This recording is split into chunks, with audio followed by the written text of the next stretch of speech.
Hi, class. I want to talk a little bit about Louisa May Alcott and hospital sketches in this podcast. Louisa May Alcott is most famous today for her book Little Women. Little Women, there's a number of versions of it out there. In 2019, Greta Gerwig directed a wonderful version of Little Women. It had Saoirse Ronan in it and Florence Pugh. Just a terrific movie.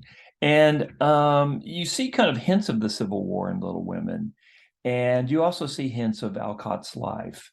And so let me introduce Alcott to you a little bit. Alcott was from an elite family in Concord, Massachusetts, and Concord is just outside of Boston. And she came from a family that was very well connected, but didn't have much money. Her father was a bit of a dreamer. He would make these big plans that he could never follow through on. And so Louisa May Alcott was in this interesting position. Her family. She knew Henry David Thoreau of Walden Pond fame. By the way, Walden Pond is in Concord, Massachusetts, and it's a great place to go swimming, although it gets crowded. She knew Emerson. She knew the transcendentalist Ralph Waldo Emerson. So she knew some of the intellectual elite of the time, and she wrote about them. But she was not wealthy, and she had, I think, three or four sisters, and you see that that's reflected in Little Women.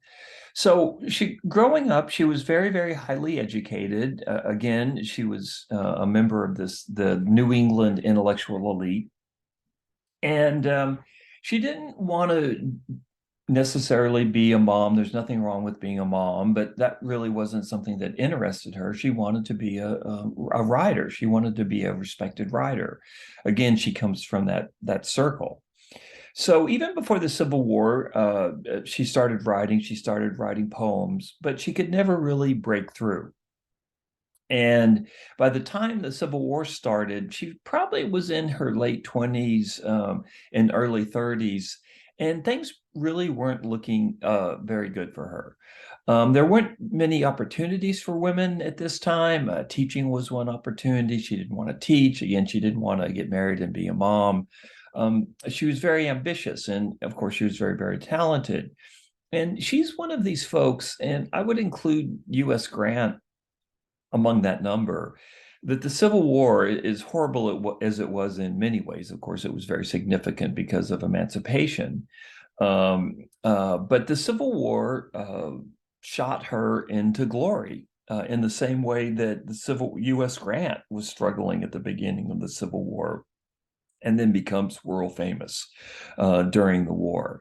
So for Louisa May Alcott, what the Civil War offered an avenue for her to become a very established and famous writer. And this is how it worked. So the war started, and her family was very, very pro-union. They had been abolitionists. The Boston area, of course, was a real hotspot of abolitionism. Something I'm not a big fan of Boston. I used to live there, but it is something that Boston can be proud of. That it was the seat of abolitionist feeling, really, in the entire United States. It's something that Boston can be very proud of to this very day. So the war starts, and Alcott is very frustrated because um, for a woman, there's not much she could do to take part in the war. Now, there were some things women did. They would sew. They would sew clothes for men. They would sew socks for men. They would They would send food to men, something like that. So women on the home front were significant, and the support of women, of course, was very significant as well. But Alcott wanted more than that. Alcott wanted to be involved in the war, but there weren't very many avenues that were open to someone like her. Now, one avenue that opened during the Civil War was nursing. Nursing had become professionalized in the previous decade when the British fought the Russians in Crimea. That's where Florence Nightingale comes onto the scene. She becomes quite famous nursing British soldiers. And so during the Civil War, one professional avenue opened up for women, both in the North and the South, and that was nursing. So it was a new profession, and it was a profession that women were allowed to take part in. And the reason for that was men didn't find the fact that women were nurses threatening. So at that point, and probably even to this day, men would find it very, very threatening if a woman served as a soldier, right? It was really kind of unthinkable in the 1860s. You didn't really have women diplomats. You didn't have women politicians. Women couldn't vote. They weren't allowed to vote. But women were always seen as nurturers. They were the ones that were supposed to raise the children. They were supposed to stay home and make sure that the family unit was in good shape. So nursing for many Northern men was a safe avenue for women, was something that women could do and not look down on, because basically what nursing did was it allowed women to take their role as nurturers, which usually was done in the privacy of the home, and they moved the role of nurturers into the public space, into hospital settings. And that's what happened to Louisa May Alcott. She became a nurse. Now, ironically, and interestingly, she was only a nurse for 6 weeks, but she parlayed this experience of nursing. And it really, as I'll talk about in just a second, it was really what established her as a writer. So the war begins. Louisa May Alcott's very frustrated because she wants to do more for the war effort than was traditionally allowed a woman. And the very, very first line of the book, as you read it, is I want something to do.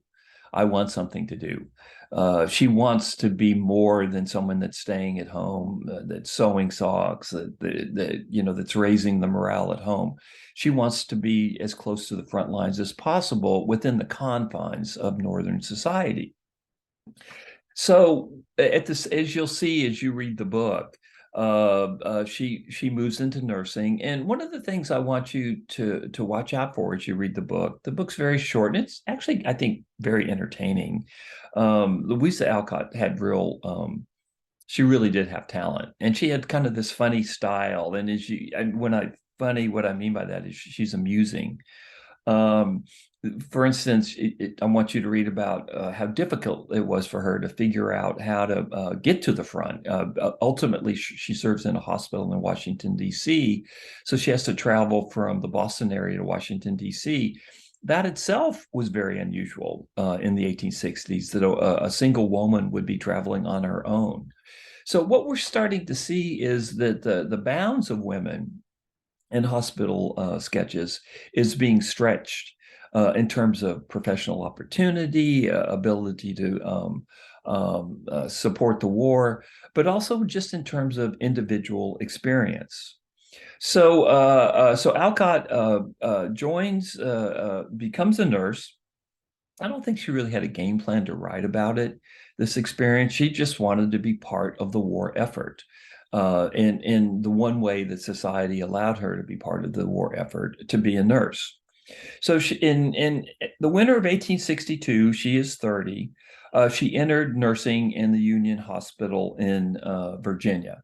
And one of the things also that she's looking for, she really needed money too. And being a nurse offered her a source of income, as well as a source of meaning, and a source of ability to contribute to the war, because her family really needed money, because her father was he was a nice guy apparently, but he was kind of a loser. And you see this again if you remember Little Women, the some of the scenes, the domestic scenes in Little Women with Alcott and her sisters. So Alcott goes into the Union Hospital, and as you'll read about, she faces really emotional scenes. She faces the carnage the death, the suffering of Civil War soldiers. And so that's one of the reasons I want you to read this book. It's an important book about the changing role of women during the Civil War, especially in the North. But also, just as significantly, maybe even more significantly, it talks about the suffering of soldiers. And we've talked about that some in the class, but I think Alcott does an amazing job of talking about the suffering of wounded Union soldiers. By the way, the soldiers that she was treating, they had fought in a battle called Fredericksburg, which I'll talk about next week. That was the battle that most of the men that she was working with that where they had been wounded. I don't think the battle's really important for you to get an understanding of this book, though. So I also want you to think about how she describes the suffering of the men. It's she's got this very upbeat style, and she talks about, but she doesn't really shy away from the stuff. She talks a lot about amputations, for instance. She talks about people dying alone. There's one scene where a soldier that she's treating is very sick, and she goes away for a second, comes back, and he's died just in the few minutes that she's been gone. And so she talks about the horrors of war, but she talks about it in such a way that it's palatable. She doesn't really rub it in the face of the Northern public. She's realistic, but at the same time, she does it in the context of the men's suffering, the men's sacrifice. So you could read this book and you could, think, wow, the war's horrible. I can't support this war. But the way that she couches her story, I think Northern readers read about the suffering of these men and the sacrifice of these men, and they come out of Alcott even more convinced of the necessity of the Civil War. And these men are suffering, and their suffering has to mean something. It has to mean saving the Union. So look at that. Look at the suffering that she talks about, but also the way she talks about it in a way that the men are suffering, but it's not done in super dramatic language. She keeps her sense of humor without, but definitely you get a sense of the pain and the suffering and the sacrifice of Union soldiers. Especially, I want you to uh, we'll talk about John, who is a soldier that she talks about, who dies in the book, and we're going to talk. I want you to talk about. We're going to talk about John and what John symbolizes for the Union cause. So she gets sick, she gets typhoid fever, and the treatment for typhoid fever actually probably killed her. She ultimately died when she was 55. She survives the war, but she dies at a fairly young age. And she comes back and she's written letters back home about her experience in the hospital, in the Union Hospital in Washington. And because she's part of these intellectual circles and publishing circles, some friends of her urge her to put the letter she's written together and to publish a fictionalized account of her experience in the Union Hospital, which she does. By this time, she's an experienced writer. She just not had much success. So these what becomes Hospital Sketches.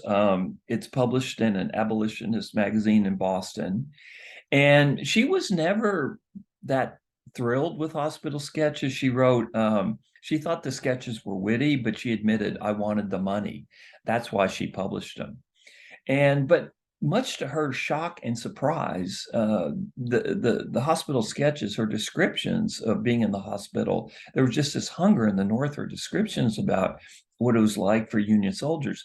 She became an overnight sensation. So someone who had struggled for years, almost accidentally, becomes an overnight sensation. She later wrote, I find I've done a good thing without knowing it. Take a look at read Hospital Sketches. It's a quick read. It's an entertaining read. But as you think about it, think about what does the war offer women, both individually, in terms of a new profession, What is she saying about soldiers and the sacrifice of soldiers? She's in a situation where a woman would be doing something a woman would never do. For instance, she's bathing men that she doesn't know, but of course she's doing it as a nurse, so it's okay. There's nothing erotic about it in any way, shape, or form. So you have the single woman among these wounded men, but she's doing it as a nurturer. And also, how is she promoting patriotism, especially in talking about men such as John, the sacrifice that John makes? And she also talks about emancipation. She has a description of the Emancipation Proclamation Day. And it's interesting. I think her description of African Americans would be considered racist today.